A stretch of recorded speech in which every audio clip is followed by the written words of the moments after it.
कि जो सनातन नहीं मिटा था, रावण के अहंकार से जो सनातन नहीं टिका था, कंस के ओंकार से जो सनातन नहीं मिटा था, बाबर और औरंगजेब के अत्याचार से वह सनातन इन तुच्छ सत्ता परजीवी जीवों से क्या मिट पाएगा।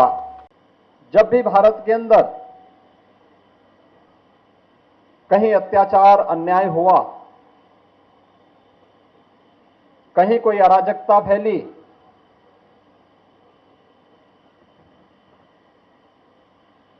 तुम्हारी ईश्वरीय अवतारों ने एक विशिष्ट प्रकाश पुंज के रूप में समाज का मार्गदर्शन किया। जब शांति काल हो तो सामान्य नागरिकों को कर्म की प्रेरणा प्रदान करने वाला कर्मण्येवाधिकारस्ते मा फलेषु कदाचन,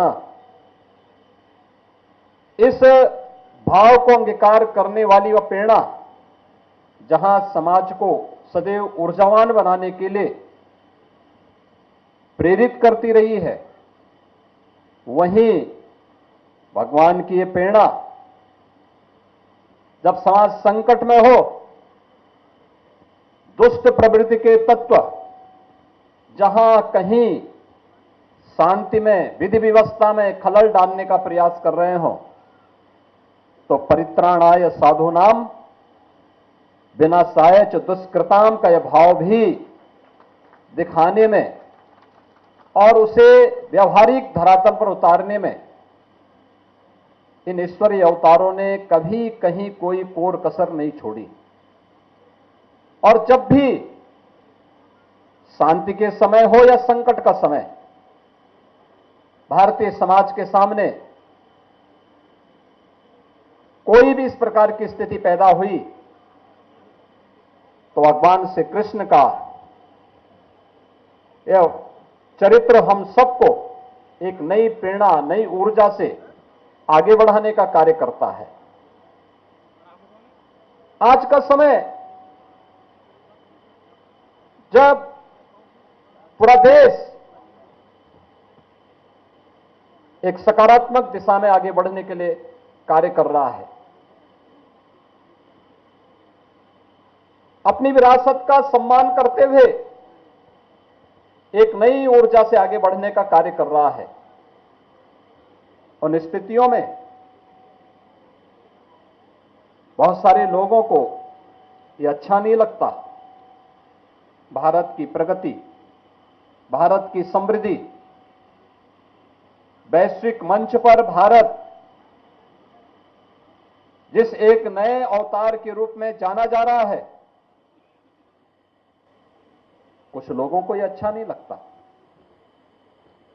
जहां पूरा देश आज गौरव की अनुभूति कर रहा है कि आजादी के अमृत महोत्सव के बाद अमृत काल में नई उपलब्धियों के साथ भारत दुनिया के अंदर जाना जा रहा है, तब इन उपलब्धियों को कहीं ना कहीं कमजोर करने के लिए उनके द्वारा भारतीयता, भारत की सनातन परंपरा पर उंगली उठाने का प्रयास हो रहा है, विरासत को अपमानित करने का प्रयास हो रहा है, विरासत के प्रति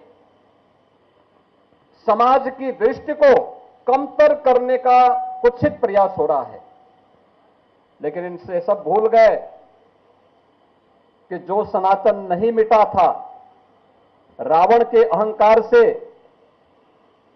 जो सनातन नहीं टिका था, कंस के ओंकार से जो सनातन नहीं मिटा था, बाबर और औरंगजेब के अत्याचार से वह सनातन इन तुच्छ सत्ता परजीवी जीवों से क्या मिट पाएगा। आज इनको स्वयं अपने कृत्यों पर लज्जित होना चाहिए। मानवता का धर्म जो सनातन धर्म है, उस पर उंगली उठाने का मतलब मानवता को संकट में डालने का कुत्सित प्रयास। याद करिए, दुनिया की कौन सा ऐसा मत, मजहब और संप्रदाय है जिसको उसके संकट के समय पलक पावड़े बिछा करके उसके स्वागत के लिए सनातन धर्मावलंबियों ने उनकी सुरक्षा और उनके संरक्षण का कार्य न किया हो। हमने कभी नहीं कहा कि हम विशिष्ट हैं। कोई सनातन धर्मावलंबी कभी ये नहीं कहता है कि हम विशिष्ट हैं या हम ही सब कुछ हैं, कभी नहीं कहा।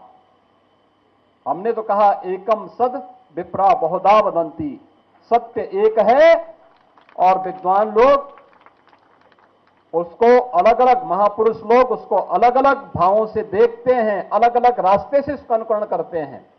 इस सब के बावजूद भी अगर जिसकी समझ में नहीं आता है, अपनी मूर्खतावश वह अगर सूर्य की तरफ थूकने का प्रयास कर रहा है तो सूर्य पे उसका थूक नहीं पहुंचेगा, उसके सिर पे स्वयं गिरेगा और उसे, उसको और उसकी आने वाली पीढ़ी को स्वयं लज्जित होना पड़ेगा।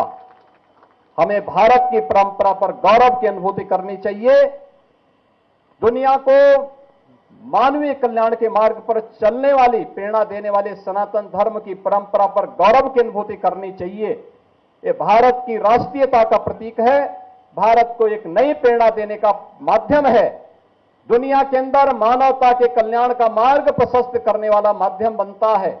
और यही कारण है कि आजादी के अमृत महोत्सव के उपरांत अमृत काल के प्रथम वर्ष में जब भारत दुनिया का G20 के देशों का प्रतिनिधित्व प्रधानमंत्री मोदी जी के नेतृत्व में कर रहा है, तो भारत ने G20 का थीम भी दिया वसुधैव कुटुंबकम का।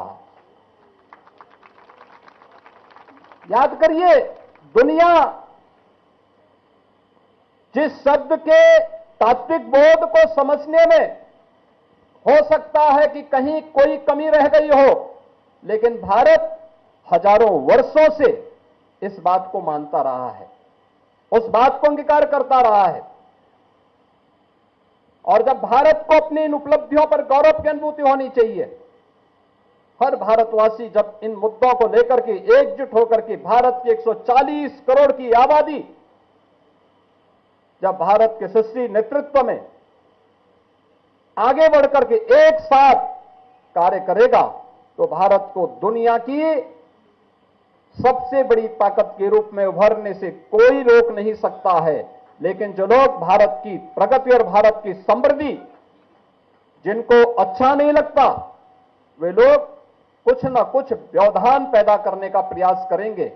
हम लोगों को इनकी परवाह के बगैर अपने पथ पर अग्रसर होना होगा, क्योंकि एक काल में नहीं हुआ, हर काल में सत्य को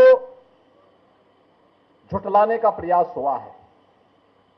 क्या रावण ने झुठलाने का प्रयास नहीं किया था? क्या उससे पहले हिरण्यकश्यप ने ईश्वर की और सनातन धर्म की अवमानना करने का प्रयास नहीं किया था? क्या कंस ने ईश्वरीय सत्ता को चुनौती नहीं दी थी? और ईश्वरीय सत्ता को चुनौती देने वाले आज क्या कर रहे हैं, उनकी स्थिति क्या है? सब कुछ मिट गया, कुछ नहीं बचा है। लेकिन ईश्वर जैसे सत्य है, शाश्वत है, ऐसे सनातन धर्म भी सत्य है, शाश्वत है। हमें सत्य और शाश्वतता को सदैव अंगीकार करके सकारात्मक भाव के से आगे बढ़ना चाहिए। और ये पुलिस के लिए तो खास तौर पर भगवान कृष्ण की ये दोनों प्रेरणाएं कि कर्मण्येवाधिकारस्ते मा फलेषु कदाचन, यानी कर्म करते रहो, फल की चिंता मत करो। निष्काम कर्म की जिस प्रेरणा को उन्होंने दिया था, वह भी प्रेरणादायी है ही, हर नागरिक के लिए है ही, लेकिन साथ साथ परित्राणाय साधूनाम विनाशाय च दुष्कृताम के भाव के साथ सज्जनों की परित्रण, उनके परित्राण के लिए, उनकी रक्षा के लिए, उनके संरक्षण के लिए जहां कार्य करेंगे, वहीं दुष्ट प्रवृत्ति के खिलाफ उतनी ही कठोरता के साथ कार्य करेंगे। और उत्तर प्रदेश जैसे राज्य में पुलिस ने भगवान श्री कृष्ण के इन सभी उपदेशों को अंगीकार करते आज उत्तर प्रदेश के परसेप्शन को बदलने में बहुत बड़ी भूमिका का निर्वहन किया है। आज इसी का परिणाम है, एक वर्ष में 31 करोड़ पर्यटक उत्तर प्रदेश में आते हैं। देश के सबसे बड़े इन्वेस्टमेंट के डेस्टिनेशन के रूप में उत्तर प्रदेश आज देश के अंदर उभरता है। और उत्तर प्रदेश के बारे में लोगों की धारणा बदल चुकी है। अब लोग ये मानते हैं कि उत्तर प्रदेश देश के अंदर सबसे अच्छी प्रगतिवादी करने वाले राज्यों में है, अग्रणी राज्यों में उत्तर प्रदेश की गिनती हो रही है। ये इन्हीं ईश्वरीय अवतारों की कृपा है, उन्हीं की प्रेरणा है, और वही प्रेरणा है